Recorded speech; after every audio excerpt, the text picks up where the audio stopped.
Table des matières. Le livre s'articule en 4 parties.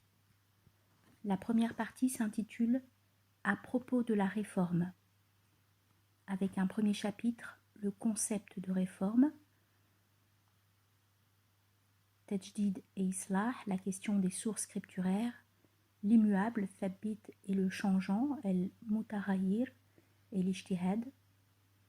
Le deuxième chapitre s'intitule « De quelle réforme parlons-nous ?»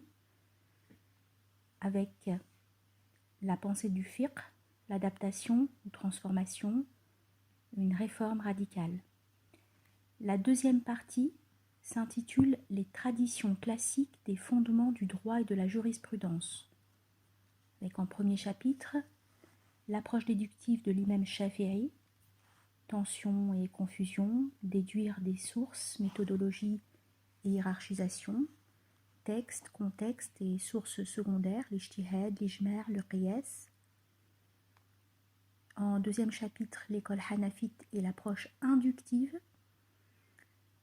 parlera de Abu Hanifa, une époque, une vie, une méthode, la pratique de l'induction, déterminer les fondements théoriques à partir des réponses juridiques pratiques, rationalité, méthodologie et sources.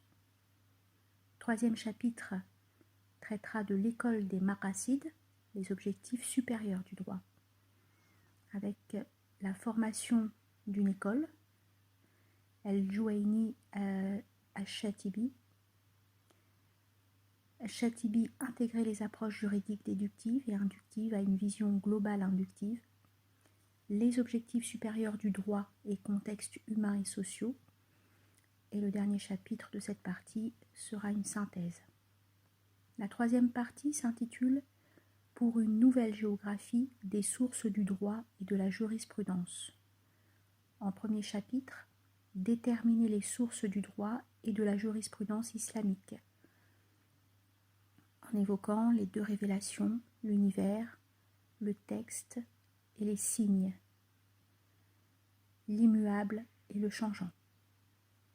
Le deuxième chapitre de cette troisième partie traitera du contexte comme source du droit, avec en lecture miroir, catégorisation et hiérarchie, adéquation et harmonisation.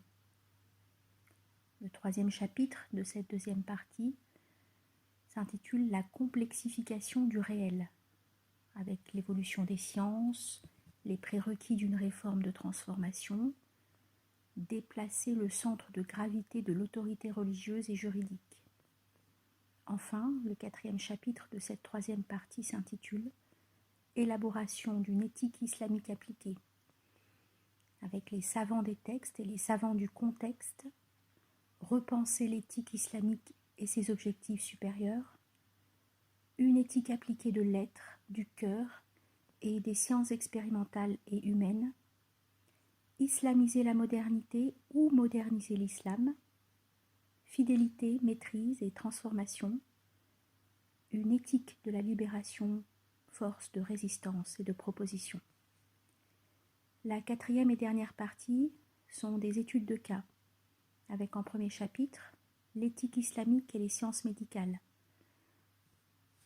Seront traitées la déontologie médicale, le fuqaha et médecins, la contraception et l'avortement, face à la mort, l'euthanasie et la transplantation d'organes, le sida. Deuxième chapitre de cette quatrième partie traitera de la culture et des arts. En particulier, religion et culture, lecture littéraliste et lecture culturelle, les cultures, expressions et symboles, la culture du divertissement, les arts, leurs finalités, leurs éthiques et l'alternative.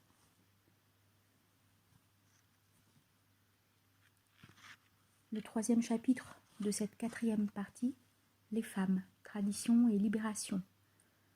Des premières lectures, premiers interprètes, le rapport au texte, finalité, discours et engagement, société et mosquée, la famille et le nouveau leadership féminin. Le quatrième chapitre traitera de l'écologie et de l'économie, l'abattage rituel, la croissance et le développement durable, l'économie islamique, la consommation halal, la planète, la pauvreté et les OGM. Le cinquième chapitre, intitulé Société, éducation et pouvoir, traitera de la religion et de la politique, de la sphère publique, de la sphère privée et des droits, des lois, pouvoirs et société civile, du code pénal islamique, Hudud, et le moratoire, l'éducation, démocratie et médias, pouvoir et contre-pouvoir. Et enfin, le dernier chapitre de cette quatrième partie s'intitule Éthique et universel, où seront traités les points suivants: texte, foi et raison, religion et philosophie, charia, soufisme et éthique, dialogue, spiritualité et intelligence. Et pour finir, une conclusion et les remerciements.